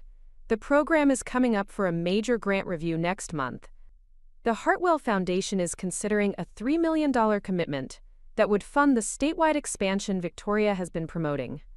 $3 million. The number was staggering, representing a level of funding that would transform the program from a local initiative into a regional model. It was exactly the kind of opportunity that Victoria had been working toward, the culmination of her strategic vision for scaling successful programs. The foundation is very interested in the program's origin story, Marcus explained. They want to understand how it was conceived, who the founding stakeholders were, what the original vision encompassed. They've specifically asked about the anonymous donor and whether that person might be willing to participate in their evaluation process. Participate how? They want to interview the founding donor about their motivations, their ongoing commitment, their perspective on the program's development. It's standard due diligence for major grants. They want to ensure that key supporters remain engaged and that the program's foundational principles are being maintained. I felt something click into place, a recognition of opportunity that was almost too perfect to believe. The Hartwell Foundation wanted to interview the founding donor about the program's development and foundational principles, at exactly the moment when those principles were being abandoned in favor of Victoria's strategic vision. When is this interview supposed to take place? I asked. The foundation is planning a site visit for next Thursday. They'll tour the facilities, observe some classes, meet with staff and board members. The interview with the anonymous donor was tentatively scheduled for that afternoon. Next Thursday. 7 days to decide whether I wanted to remain invisible or step forward and claim credit for the contribution that had made everything possible. 7 days to decide whether I was comfortable continuing to watch other people receive recognition for my sacrifice. Marcus, I said, making a decision that surprised me with its certainty, I want to participate in that interview. His eyebrows rose. You're sure? Once you reveal your identity, there's no going back to anonymity. I'm sure, I said, though my heart was racing. I want them to know who really established this program and why. Marcus smiled, the first genuinely enthusiastic expression I'd seen from him all morning. Emma, I think this could be exactly what the program needs. The foundation is very focused on authentic community connections and grassroots support. Learning that the founding donor was someone with direct experience in music education, someone who understood the challenges these students face, that's going to resonate strongly with their values. We spent the next hour planning the logistics of my revelation. Marcus would contact the foundation to confirm that the anonymous donor was ready to participate in their evaluation process. He would provide them with background information about my credentials in music education and my ongoing involvement with the program. There's one more thing, Marcus said as we prepared to leave. The foundation has invited all major stakeholders to attend a reception after their site visit. Board members, significant donors, community partners. It's meant to be an opportunity for them to see the program's support network and assess the sustainability of the relationships involved. A reception with all major stakeholders. Patricia would be there, certainly, along with Victoria and the other board members who had been taking credit for the program's success. Robert would probably attend, representing the Whitmore family's support for arts education.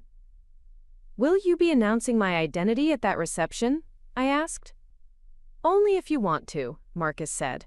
But it might be an appropriate venue for introducing the foundation to the person whose vision made their potential investment possible. The person whose vision made their potential investment possible. After 5 years of being marginalized as a dedicated volunteer, dismissed as a fortune hunter, and excluded from strategic conversations, I was going to be introduced as the visionary whose contribution had made a $3 million grant opportunity possible. I spent the following week in a state of nervous anticipation, alternating between excitement about finally receiving recognition for my contribution and anxiety about the confrontation that would inevitably follow. I didn't tell Robert about my plans, partly because I wanted to surprise him, and partly because I wasn't sure how he would react to learning that his family had been systematically dismissing the woman who had funded their most celebrated philanthropic achievement. The Hartwell Foundation's site visit began Thursday morning with a tour of the Opera House's education facilities.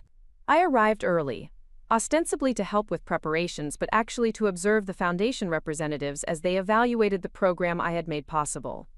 Dr. Elizabeth Hartwell, the Foundation's president, was a woman in her 60s with silver hair and the kind of quiet authority that suggested someone accustomed to making decisions about large sums of money.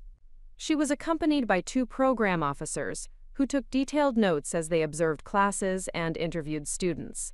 This is exactly the kind of direct, personal instruction that creates lasting impact, Dr. Hartwell commented as she watched one of the program's violin teachers working with a young student.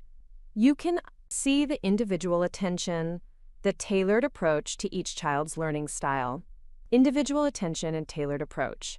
Those had been central elements of my original vision for the program, principles I had insisted on when I made the founding donation. I had argued that effective music education required small class sizes and personalized instruction, even though those approaches were more expensive than the large group classes that most programs offered. The curriculum design is very sophisticated, noted one of the program officers. Someone clearly understood both pedagogical best practices and the practical challenges of serving students from diverse economic backgrounds. Someone clearly understood. I watched from the back of the room as Foundation representatives praised the program design that I had developed, the pedagogical approaches I had researched, the practical solutions I had insisted on implementing. Victoria appeared at my elbow, wearing a navy suit that projected professional competence and carrying a folder of materials she had prepared for the Foundation's review. "Isn't it wonderful to see their enthusiasm?" she said, her voice warm with the satisfaction of someone whose work was being validated. "Dr. Hartwell seems particularly impressed with the strategic framework we've developed. Victoria was already claiming credit for the Foundation's positive response, positioning herself as the architect of everything they were praising. "The program has certainly evolved significantly," I said carefully. "It has," Victoria agreed. "I think the key has been developing a more systematic approach to program delivery and evaluation. The original model was quite good, but it needed strategic refinement to reach its full potential." Strategic refinement. Victoria was describing the systematic transformation of my program design as strategic refinement, suggesting that the original model had been somehow inadequate until she arrived to fix it. The Foundation's formal presentations took place that afternoon in the Opera House's boardroom. Patricia sat at the head of the table, wearing a burgundy suit that projected philanthropic gravitas. Victoria was positioned to her right, with materials spread before her that documented the program's achievements and expansion plans. "We're particularly proud of this initiative," Patricia began, addressing Dr. Hartwell and her colleagues, "because it represents exactly the kind of strategic philanthropy that creates sustainable impact. The program was launched with a generous gift from an anonymous donor who shared our vision for transformative arts education." Shared our vision. Patricia was claiming that the anonymous donor had shared her vision, when in fact my vision had shaped every aspect of the program's original design. "Victoria has been instrumental in scaling the program beyond its initial scope," Patricia continued. "Her strategic expertise has allowed us to develop the kind of systematic approach that makes expansion possible." Victoria smiled graciously, accepting credit for scaling the program that had been built on my foundation. "The original program was quite successful," she said, "but we recognized that to create lasting regional impact, we needed to develop more sophisticated systems for curriculum delivery, teacher training, and outcome measurement." More sophisticated systems. Victoria was presenting her modifications to my program design as sophistication, suggesting that the original approach had been somehow primitive or inadequate. "Could you tell us more about the anonymous donor?" asked one of the program officers. "Understanding their motivations and ongoing engagement is important for our evaluation." Patricia and Victoria exchanged a glance that I recognized as slight discomfort. They had been taking credit for the program's success for so long that they had almost forgotten that someone else had actually made it possible. "The donor has remained quite private," Patricia said. "But their gift demonstrated remarkable foresight about the potential for arts education to transform young people's lives." Remarkable foresight.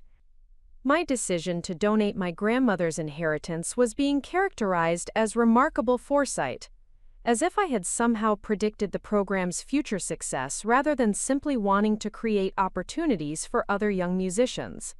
"We've respected their desire for anonymity," Victoria added, "but we understand they remain supportive of the program's development."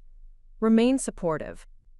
Victoria was speaking about my ongoing support as if she had some knowledge of my current feelings about the program's direction, when in fact she had no idea what the anonymous donor thought about anything. "Actually," came a voice from the doorway, "the anonymous donor is here today and would like to participate in your evaluation." Everyone turned to see Marcus Rivera entering the boardroom, followed by someone I didn't immediately recognize. Then I realized they were looking at me. That Marcus had just announced my identity as the founding donor to a room full of people who had spent years dismissing my contributions to the very program we were discussing. The silence stretched long enough to become uncomfortable. Patricia's face cycled through confusion, realization, and something that looked like panic. Victoria's expression was harder to read, but I could see her rapidly calculating the implications of learning that the strategic donor she had been praising was the same person she had been systematically marginalizing. "Emma?" Patricia said finally, her voice carrying a note of disbelief. "You're the anonymous donor." "I am," I said, walking into the room with Marcus beside me. "I donated $25,000 5 years ago to establish this program, using money my grandmother left me when she passed away." Dr. Hartwell was watching this revelation with obvious interest, clearly recognizing that she was witnessing something more significant than a simple identity disclosure. "Ms. Chen," she said, "we're very pleased to meet you. Your gift has created something remarkable here." "Thank you," I said, taking the empty chair that Marcus had pulled out for me. Though I should clarify that the program's current form is quite different from what I originally envisioned. Quite different from what I originally envisioned. The words hung in the air like an accusation, though I had tried to keep my tone neutral. "Different how?" asked the program officer who had been taking notes throughout the meeting. I looked around the room, making eye contact with each person present. Patricia appeared to be holding her breath. Victoria was studying her hands. Robert, who had arrived for the reception and walked into the middle of this revelation, looked like he was trying to process information that didn't fit with his understanding of his family's philanthropic activities. "When I made the donation," I said, "my vision was for a program that would provide intensive, individualized music instruction to young people from low-income families. I wanted to create the kind of opportunities that had transformed my own life, taught by people who understood the challenges these students face." "That sounds exactly like what we've built," Victoria said, though her voice carried a note of uncertainty. "It is what we built initially," I agreed, "but over the past 2 years, there's been a shift towards standardization and systematization that concerns me. The program is becoming more focused on scalability and metrics than on the individual relationships that make music education transformative." Dr. Hartwell leaned forward, clearly interested in this perspective. "Could you be more specific about those concerns?" "Certainly," I said, pulling out a folder of materials I had prepared for exactly this conversation. The original program emphasized small class sizes, with no more than 4 students per instructor. The current model has expanded to 8 students per class in order to serve more people with the same resources. "That's an efficiency improvement," Victoria said defensively. "We're able to reach twice as many students, but with half the individual attention," I countered. "Music education isn't a manufacturing process. You can't simply scale up production without affecting quality." The program officers were taking notes rapidly, clearly recognizing that they were hearing a fundamental disagreement about educational philosophy between the program's founder and its current leadership. "There's also the question of teacher qualifications," I continued. "The original program required all instructors to have graduate-level training in music education and demonstrated experience working with students from diverse backgrounds. The current model has relaxed those requirements to include anyone with a music degree and basic teaching experience." "We've had to be more flexible about credentials," Patricia said, "in order to find enough qualified instructors for the expanded program. But that flexibility comes at the cost of instructional quality," I said. These students deserve teachers who understand not just music but the specific challenges they face as first-generation college students from low-income families. Dr. Hartwell was nodding thoughtfully. Ms. Chen, it sounds like you have strong feelings about maintaining the program's original educational approach. I do, I said. Because I was one of those students once. I understand what it means to have someone believe in your potential when no one else does, to receive the kind of intensive, personal instruction that changes not just your musical ability, but your entire sense of what's possible in your life. The room was completely silent now, everyone processing the implications of what I was saying. I was criticizing the program's current direction from a position of unquestionable authority, as someone who had both funded its creation and lived the experience it was designed to address. Ms. Chen, Dr. Hartwell said finally, would you be willing to work with our foundation to develop recommendations for maintaining the program's original educational philosophy while still achieving reasonable scale? I would be honored to do that, I said, though I could feel Victoria's stare burning into the side of my face. Excellent, Dr. Hartwell said. We'll want to include your perspective prominently in our evaluation report. The meeting concluded with handshakes and promises of follow-up conversations, but the real reckoning was just beginning. As the foundation representatives left for their next appointment, I found myself alone in the boardroom with Patricia, Victoria, and Robert. Emma, Patricia said, her voice carefully controlled, I think we need to discuss this situation. Do we? I asked. I'm not sure what there is to discuss. I made a donation 5 years ago, and now I'm participating in a grant evaluation. That seems fairly straightforward. What's not straightforward, Victoria said, her professional composure finally cracking, is your decision to withhold this information for so long. If we had known you were the founding donor, we could have worked with you more collaboratively on program development. Worked with me more collaboratively. Victoria was suggesting that my anonymity had been the problem, that if only she had known about my contribution, she would have been more inclusive of my perspective. Victoria, I said, I've been trying to work collaboratively with you for 2 years. Every suggestion I made about maintaining small class sizes was dismissed as impractical. Every concern I raised about teacher qualifications was characterized as resistance to strategic thinking. That's not how I remember those conversations, Victoria said defensively. Then you have selective memory, I replied. Because I distinctly remember being told that people with direct service backgrounds often have difficulty scaling up to strategic thinking. Victoria had the grace to look embarrassed. I may have been too focused on organizational efficiency. You were focused on taking credit for something you didn't build, I said, finally allowing my anger to show. You spent 2 years systematically marginalizing me while taking over every aspect of a program that existed, because of my sacrifice. Emma, Robert said, speaking for the first time since the revelation. I had no idea you were the anonymous donor. Why didn't you tell me? I looked at my husband, this man who had sat through countless conversations about the program's success, without ever wondering whether his wife might have contributed to it in ways that weren't visible to his family. Would it have mattered? I asked. Would knowing that I had donated $25,000 have changed how your family treated my ideas about program development? Of course it would have, he said, though his voice carried a note of uncertainty. Really? I said. Because last week at the gala, I overheard your mother and Victoria discussing my motivations for being involved in philanthropic work. Apparently, I'm a fortune hunter who's never made any significant financial contributions but who's always eager to be associated with your family's charitable activities. Patricia's face went pale. Emma, you weren't supposed to hear that conversation. No, I wasn't, I agreed. But I did hear it. And it was quite illuminating to learn that you consider me a social climber who doesn't understand how serious philanthropy works, while standing in a building where I had donated more money than most of your guests would contribute in their entire lifetimes. The silence that followed was heavy with implications. Patricia was realizing that she had spent years dismissing the very person whose generosity had created her most celebrated philanthropic achievement. Victoria was understanding that her reputation as a strategic visionary was built on a foundation she had neither created nor acknowledged.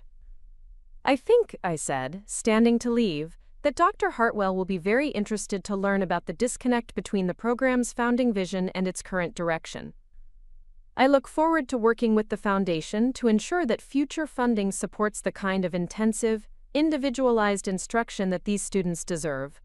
I walked toward the door, then paused and turned back to address the room one final time. By the way, I said, if you're wondering whether the anonymous donor will continue to support the program's development, the answer is yes. But my future contributions will be directed toward organizations that actually value my perspective rather than simply exploiting my resources. The drive home was a blur of adrenaline and relief. For 5 years, I had allowed myself to be marginalized and dismissed by people who had no idea what they were talking about. I had accepted their characterization of me as a dedicated volunteer rather than demanding recognition as a founding contributor. I had allowed my identity to be erased from my own philanthropic story. But that version of myself was gone now, replaced by someone who understood her own worth and was willing to claim credit for her contributions. The Foundation would learn about the philosophical disagreements between the program's founder and its current leadership. Patricia would have to explain how she had spent years taking credit for an initiative that had been funded by the daughter-in-law she had dismissed as a fortune hunter. Victoria would need to address questions about why the program's founding donor had concerns about its current direction. Robert would have to reconcile his understanding of his family's philanthropic legacy with the reality that their most celebrated achievement had been made possible by the woman they had systematically excluded from strategic conversations. 3 months later, I was sitting in my new office at the Hartwell Foundation, where I had been hired as a program officer specializing in community-based arts education. My job was to evaluate grant applications from organizations that wanted to replicate the youth music program model, ensuring that they understood the intensive, individualized approach that made such programs effective.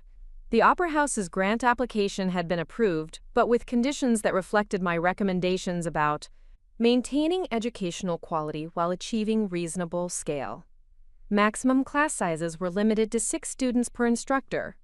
Teacher qualification requirements were strengthened to ensure graduate-level training in music education. Program evaluation would focus on individual student outcomes rather than just aggregate metrics.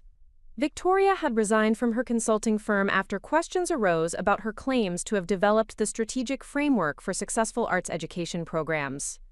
Patricia had stepped down from her leadership role with the Metropolitan Arts Council, citing a desire to focus on direct service rather than organizational strategy. Robert and I had separated, not because of anger or resentment, but because we had realized that our relationship had been built on fundamental misunderstandings about who I was and what I was capable of contributing. He had married someone he thought of as a dedicated volunteer, while I had become someone who demanded recognition for strategic leadership. "Emma," came a voice from my office doorway. I looked up to see Dr. Hartwell, carrying a stack of grant applications that probably represented millions of dollars in potential arts education funding. "These organizations all want to replicate your model," she said, settling into the chair across from my desk. "But I'm not sure they understand what made the original program so effective." "Which is?" I asked, though I had my own ideas about what she was going to say. "The authenticity," she said. "The fact that it was created by someone who had lived the experience it was designed to address. Someone who understood from personal knowledge what these students needed and why it mattered." I nodded, thinking about my grandmother's inheritance and the decision I had made to honor her memory by creating opportunities for other young musicians. The money had been important, but the vision had been what made the program transformative.